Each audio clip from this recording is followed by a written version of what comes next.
Trump's stance could force Nigeria to release Ipob leader Nnamdi Kanu.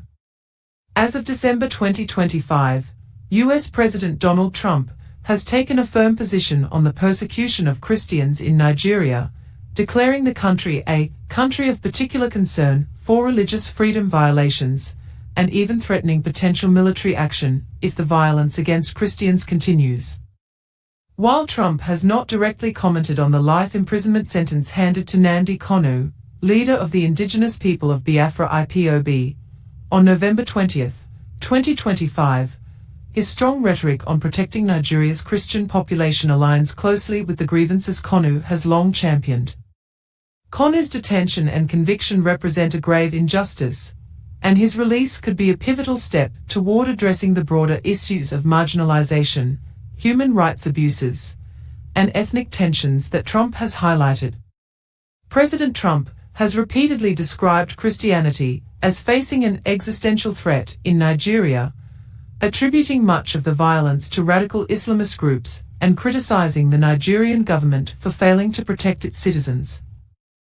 In October and November 2025, he placed Nigeria on a religious freedom watch list and warned of consequences, including possible U.S. military intervention or aid cuts, if the mass slaughter of Christians persists. This marks a significant shift, resonating with concerns raised by U.S. lawmakers and advocacy groups about targeted violence against Christian communities, particularly in northern and southeastern regions. Trump's actions have ignited hope among many in Nigeria's Christian-majority southeast, where Ipob operates. Kanu himself, in a letter sent to Trump in early November 2025, before his sentencing, praised the president's declaration that the U.S. is prepared to act and urged an independent investigation into alleged killings of Christians and Igbo people.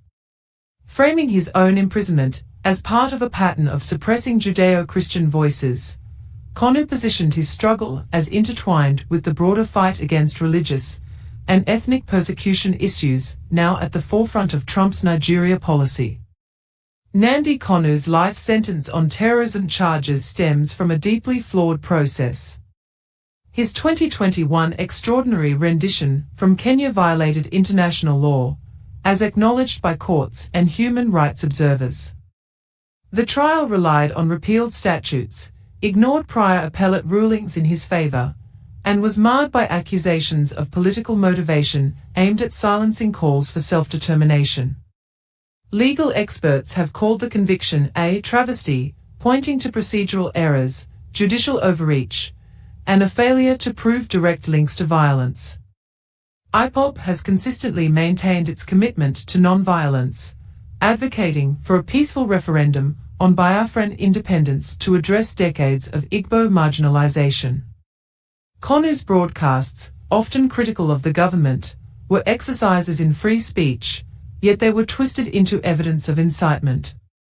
His prolonged solitary detention has raised serious health concerns, further underscoring the humanitarian crisis at play. Trump's focus on ending anti-Christian violence in Nigeria presents a unique opportunity for reconciliation. Kanu's supporters argue that his imprisonment exacerbates tensions in the southeast, fueling unrest that the government labels as terrorism, but which stems from unresolved grievances. Releasing Kanu unconditionally would signal a commitment to dialogue, reduce violence, and allow focus on genuine security threats like Boko Haram and Fulani malicious groups Trump has condemned. By freeing Kanu, Nigeria could demonstrate progress on the religious freedom issues Trump has flagged, potentially averting harsher U.S. measures. It would also honor international calls for justice, including from the UN, which has deemed aspects of his detention arbitrary. As Kanu noted in his letter, a US-led inquiry could uncover truths about mass graves and extrajudicial killings, aligning with Trump's vow to protect persecuted Christians. Nnamdi Kanu's case is more than a legal matter, it's a symbol of Nigeria's deeper divisions. His life sentence risks intensifying conflict rather than resolving it. President Trump's principled stand on Christian persecution provides moral and diplomatic leverage to push for Kanu's release, paving the way for peace through justice, not repression.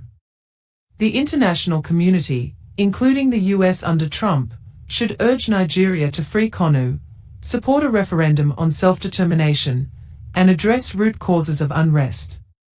True stability comes from inclusion and rights, not incarceration. Free Nnamdi Kanu, let justice prevail, and hope flourish for Nigeria's southeast. Thank you for your attention to this matter. Stay tuned for more update and stay safe.